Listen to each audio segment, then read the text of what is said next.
सब कुछ छोड़ दिया सत्संग के प्रभाव से, परंतु कुछ समय बाद पता चला कि वो किसी लाइलाज बीमारी से ग्रसित हो चुका है। पर महाराज जी, जब वो सत्य मार्ग पर आ गया है, उसे इस भयंकर दुख का सामना क्यों करना पड़ रहा है? क्यों? हाँ, क्योंकि हमने बम्बूल बोया है तो कांटा तो लगेगा ना। तुम कितना सतमार्ग में आए हो तो ये तो तुम जान रहे हो, लेकिन इस शरीर की हम बात कर रहे हैं। बचपन से भगवत मार्ग में कभी किसी को ऐसे चोट पहुंचाई हो, ऐसा हो नहीं सकता। 13 वर्ष की अवस्था में घर से भगे थे, आज जो भी शरीर की अवस्था है ऐसे ही चले हैं। दोनों किडनी फेल है ना। ये नई खेती, उसका प्रभाव, हम दुखी नहीं हैं, हम रोगी नहीं हैं, हम परास्त नहीं हैं। किसी को विश्वास नहीं होता कि ऐसी दिनचर्या वाला आदमी किडनी फेलियर हो सकता है, विश्वास नहीं होता। वास्तविक बात सत्य है कि मेरी किडनी नहीं खराब है, इस शरीर की खराब है। अगर मैं स्वीकार कर लूं तो अभी तुम्हें पता चल जाएगा किडनी खराब है। भगवत चरणारविंद का आश्रय, भगवान नाम का बल, ये सब ठीक कर देता है। आपको चिंता नहीं करनी। जो भूल से गलती हो गई, आगे उसकी पुनरावृत्ति ना हो। नाम जप करते ही चलो, और ये मत सोचो कि अब हमको ये रोग हो गया तो भगवान ने क्यों दिया। आपने तो गलती इस जन्म की देखी है। अभी एक दिन एक प्रश्न कर रहे थे कि बिना किसी अपराध के मुझे दंड क्यों दिया गया।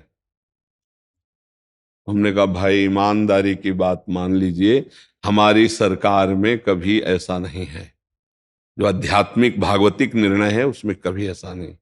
इसी जन्म के ऐसे पाप बताओ जिनका तुमने कोई प्रायश्चित नहीं किया, कोई दंड नहीं मिला, अब वो बो गए या वो फल नहीं देंगे आपको। ऐसी जगह पिटवाएंगे, ऐसी जगह फंसाएंगे जहां 100% सत्य हो, लेकिन वो एकांतिक पाप जिसको कोई नहीं जानता, वो तुम्हें वहां दंड देगा, तुम्हें भुगतना पड़ेगा। अवश्य में भोक्तव्यम कृतम कर्म शुभाशुभम।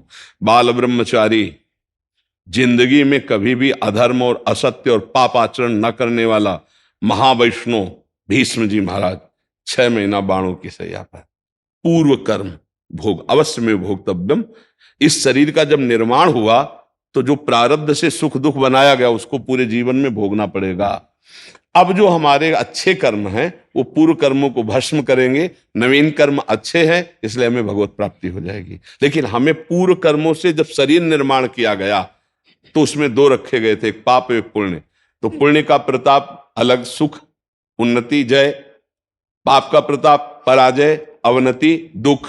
ये भोगना पड़ता है बड़े बड़े सिद्ध महापुरुषों के शरीरों में। तो आप तो अभी इस बात को समझ लीजिए कि आपकी तो अभी कोई साधना ही नहीं है। तो आपको जो दंड मिल रहा है वो किसी के द्वारा नहीं निर्धारित किया गया, भगवान के द्वारा। अवश्य में, गीता में अवश्य में भोक्तव्यम कृतम कर्म शुभाशुभम। जो शरीर शुभ अशुभ से रच गया है, वो जो गोदाम है वो तो शरणागत हो, भजन करोगे तो भस्म हो जाएगा। जो आगे हैं अब सावधानी से चल रहे हो इसलिए गंदे काम होंगे। अगर भूल चूक से हो जाते हैं तो तत्काल उसका दंड मिलेगा, हृदय जलेगा, बहुत परेशानी महसूस होगी, उसी में भस्म हो जाएगा। लेकिन जो शरीर रचना में हुई कि भाई 80 साल जीना है, 5 साल की अवस्था में ये दंड, 18 में ये, 22 में वो मिलेगा, ये अब हमारे शास्त्रों में नहीं मिला। औषधियां हैं, रोग है, उनका निवारण धीरे धीरे ऐसे आयुर्वेद है, होम्योपैथिक है, एलोपैथिक है। हाँ, ऋषि मुनि अध्यात्म के द्वारा भवरोग का निवारण करते हैं। कभी कोई अपनी तपस्या का प्रयोग किसी ऐसे विशिष्ट के लिए, कभी कोई एक दो के लिए कर दिया, वो भी गुप्त रूप से, तो उनको भी उसका पाप लेकर भोगना है। उसका दूर किया, उसका पाप लेके भोग। ऐसा नहीं छू, ऐसा नहीं है, नहीं तो भगवान छू करके श्रवण कुमार के पिता का श्राप नष्ट कर देते। भगवान सर्व सामर्थ्यशाली।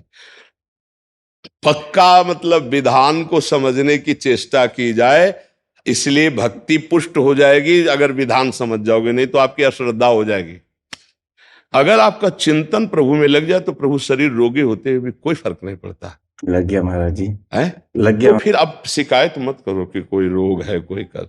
राधा, ये जाएगा, तुम नहीं हो, ये जाएगा। और आपने मेरा जीवन बदल दिया महाराज। हाँ नहीं, अभी तो क्या है, अभी थोड़ा और आगे बढ़ो, ऐसी ऊंचाई पे आओगे कि नाच पड़ोगे, रो पड़ोगे कि प्रभु आप बड़े कृपालु, प्रभु कि हमको संत समागम मिला।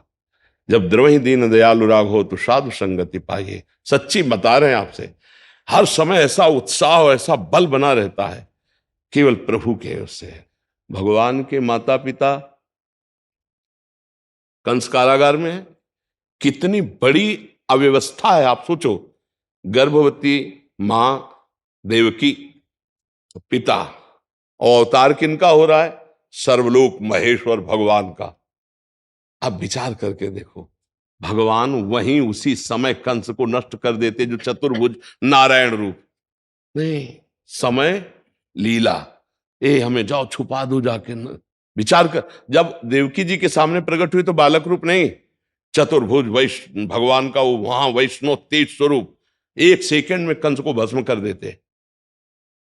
लीला करनी, चुरा के रात्रि में भगवान को वहां छोड़ के आते हैं। फिर वो आते हैं 11 वर्ष की अवस्था के बाद, बाल खींच करके उसको परम धाम प्रदान। भगवान की हम जो लीलाएं गाते हैं उनका रहस्य समझो। जब भगवान ने उधर किया तो इधर कृष्णा अवतार में बाण मारा ना चरण में, तो हमारा कोई ना कोई कर्म जो किया हुआ है वो हमें भोगना पड़ेगा। ये किसी के छूछा जंतर मंत्र से नहीं जाने वाले।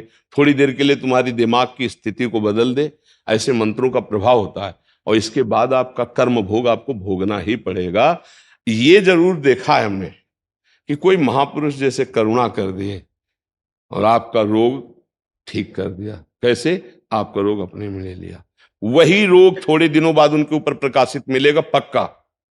ये देखा है 1 2 4 घटनाएं ऐसी, पर ऐसा हमने आज तक नहीं देखा है छू और ये जंतुर बांध लो खत्म, ऐसा तो हमने नहीं देखा। इसलिए कह रहे नाटकबाजी में ना फंस के राधा राधा राधा ईमानदारी से चलो, अपने कर्मों का दुख सुख जो आवे उसको शांति से भोगते हुए अपनी जीवन यात्रा पूरी करो। हमारी बात जो शास्त्रीय बात है, नहीं ऐसा आज तक कोई ब्रह्म ऋषि इतिहास में नहीं दिखाई दिया। तो हमें फिर लगता है कि नौटंकी में हो सकता है, नहीं फिल्म में जैसे नहीं किया जाता, और नौटंकी में हो सकता है। सत्य में अगर ऐसा होता तो बड़े बड़े सिद्धों से हम मिले हैं जो गंगा किनारे ज्ञान के और प्रेम के ब्रज में, तो हमें तो आज तक ऐसा बड़े बड़े सिद्धों, ऐसे ऐसे महापुरुष जिनका लीला में प्रवेश है ना, बड़े कष्ट में जीवन में पीठ पड़े पड़े सड़ गई, त्वचा सड़ गई, और जिह्वा से नाम चल रहा, छुओ तो मशीन जैसा मंत्र यहां चलने लगे, बड़ी दिव्यता है। लेकिन शरीर का भोग हमने देखा उनको भोगना पड़ता है, बड़े बड़े सिद्धों। इसलिए भाई इस भ्रम में तो रहो मत। को ना काहू के सुख दुख करेंगे तो उनको भी जेल जाना पड़ेगा, चाहे 10 मिनट के लिए जाना पड़े, स्वीकार करना पड़ेगा ना।